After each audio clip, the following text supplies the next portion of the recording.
You're my second in command. It's high time you're identifiable. Oh, just seeing that one scene, I'm reminded of all the bloopers that you sent me of you trying to stuff the wand back into the staff. I do need to make this blooper video at some point because we did have a lot of spare stuff left over that wasn't used and shown and things. Yeah. Also, another thing I want to establish, though I will bring this up again in future videos, is that Dalek 1 I consider my second in command, but Sour Powder and Venus have a ranking that's on the same, if you know what I mean. So yeah. He's my in-charge shoulder, and they're like my, well, I don't know. The characters that are too valuable to us to see anything bad happen to them, so... Yeah. Alright. Thank you. Where is Fresh Powder's location?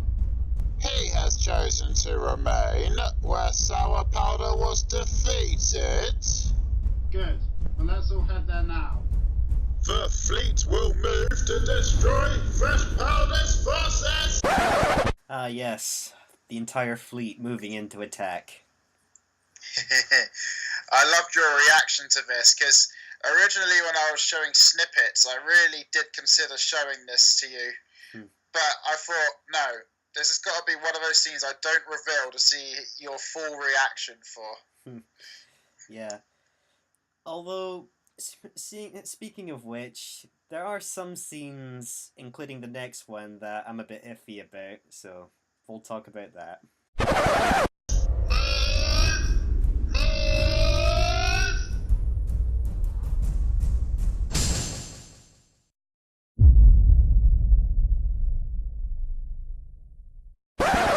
Ah yes, the title finally revealed. The Duel. Yeah, a lot of the stuff in this video is... Well, we'll get to it, but for now I'll just say there's parts of this that were inspired by the Wizard's Duel in the Disney Sword and the Stone. Yeah.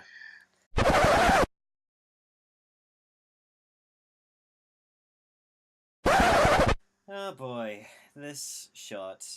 I don't know whether to be really proud or really embarrassed by. Because there's a bit of a story here. Do you remember in Chapter 5's commentary how I was talking about I changed Lefty's pupils to make it seem like he was more scared than he actually was? Yeah.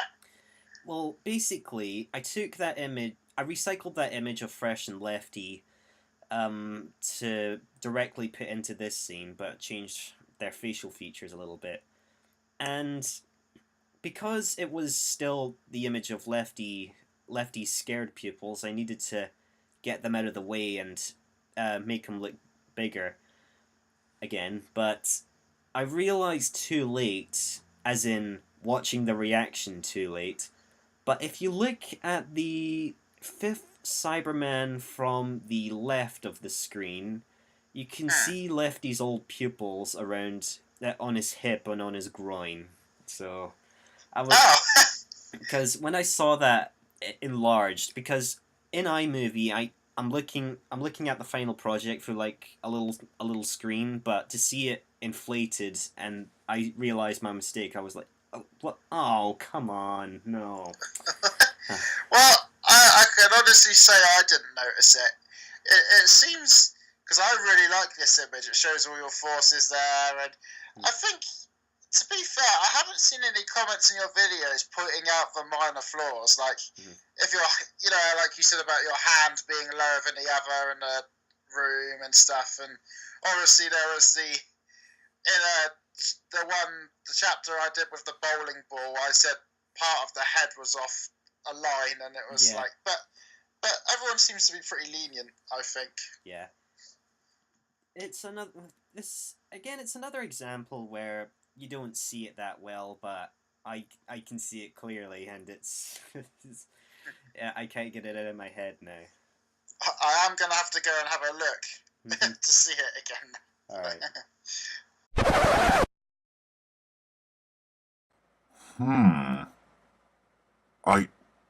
I don't understand. And yes, like I said before, I voice Gunpowder in a slightly lower pitch.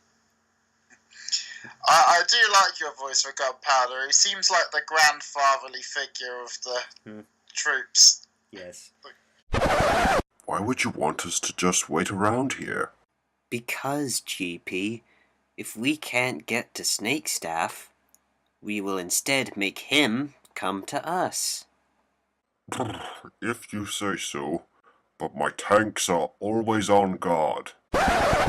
Now, the reason I said that is because when I came up with the idea of the other powders, I wanted to keep their powers a bit more mysterious, and the way Gunpowder says that line, it sort of makes you wonder, does he bring life to machines? Like, I kind of imagined that his sort of two tanks there were sort of had minds of their own, so...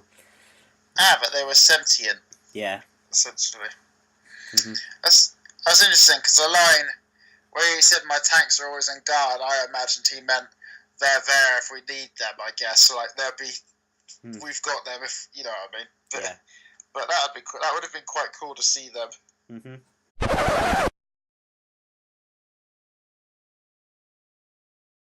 What do you look like below the neck? You don't want to know. And a bit of dialogue here that I'm a bit iffy about also. Yes, like I've said in chapter 5, that is Stephanie Reacts doing the voice of Sweet Powder here. But for this scene, I think you thought her voice was a little too low for this scene, so you had to pitch it up a bit.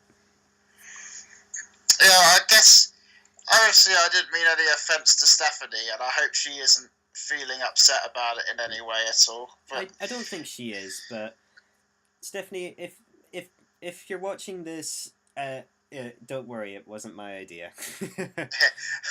Well, obviously the recordings were apart from each other, and she was using a higher voice in one scene and a lower voice, and I obviously kept the other voices the same. I just thought it seems like it was hard to tell whether two different people had voiced it because the voices were so different in pitch. Yeah. So I thought I'd edit it slightly, and that was unfortunately the best I could do. Yeah, it does sound a little chipmunkish, but we're going to move on from that. Okay then. How long do you stay fresh in that can?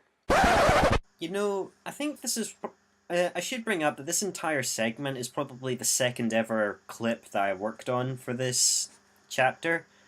And as soon as you explained the details, I was like, okay, this is going to be some point before the big battle, and so I wanted to squeeze in as many character interactions as I could, because there might not be time to, and so here, this is a prime example where you have Chili making that stupid joke with Iron Can, so... It's funny. Yeah. I thought we had to, instead of, obviously we couldn't start the battle, the ships just turning up and going right into the fight. I thought we should have a little breathing space, and it would be cool to see some more interactions between your characters. So. Yeah, I think I originally had the idea where instead of this segment, I wanted to have one of the other powders, maybe Coco or something. Maybe he would have arachnophobia or something, and he was standing next to Spider and just sort of inched away, but it never really saw the light of day, and instead we have this interaction with Chili and Iron Can. It sounds quite funny. I like that though. I like the ideas. Yeah. でも手合わせって言ってもガチじゃないんだろ? Blimey, this shot. Okay, you've got Saitama from One Punch Man, you've got the main six from My Little Pony, and Squidward Patrick and SpongeBob SquarePants in this scene. You know, something interesting I want to bring up regarding Saitama.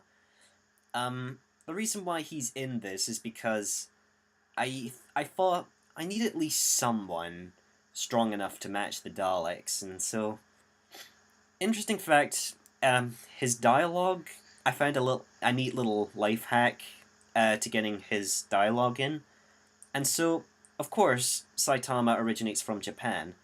And so, for a while, most of his dialogue is Japanese dub, so from the anime.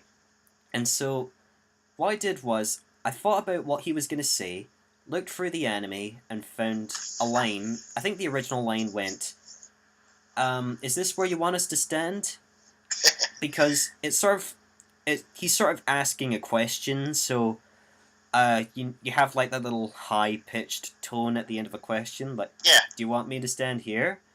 And so, because it's in Japanese, you might not think, oh wait, maybe he's actually saying that if you translated it to English. So that'll help in later chapters when we need to have him speaking. Yeah, because I see. Obviously, it was clever of you to make it a question so that it fit the dialogue. For every time I look at this scene, I do think he says a very quick sentence for the amount of dialogue that's in that speech bubble. Yeah, but yet again, that's what happens. Yeah. Yeah. Also, yes, I'm aware Rainbow Dash, Applejack, and Fluttershy are looking at him in a certain way. Like I would if I known it was gonna look dirty in that way, then you clearly don't belong on this channel. So just ignore it. Maybe they've noticed like he's wearing like Superman's older capes or something, and they're looking at the Well, S symbol on the back. Well, I haven't noticed anything, so I think it looks good.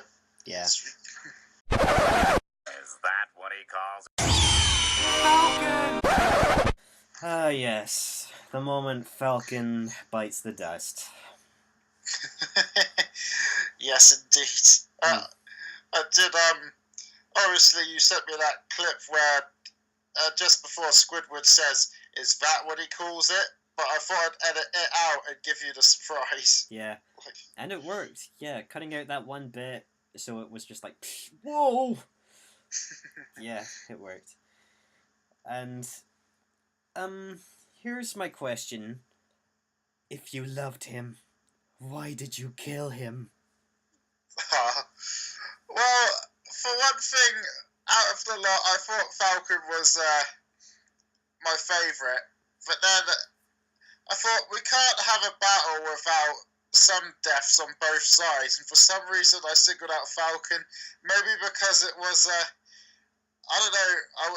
I guess less original design. I mean, compared to like Spidey or Iron Can or something, you know. But so Yeah, and also there's reasoning with sour powder that gets brought up in a minute. yeah. Yes. Falcon. Let's just say this moment will be brought up come chapter 7 when I get round to doing that.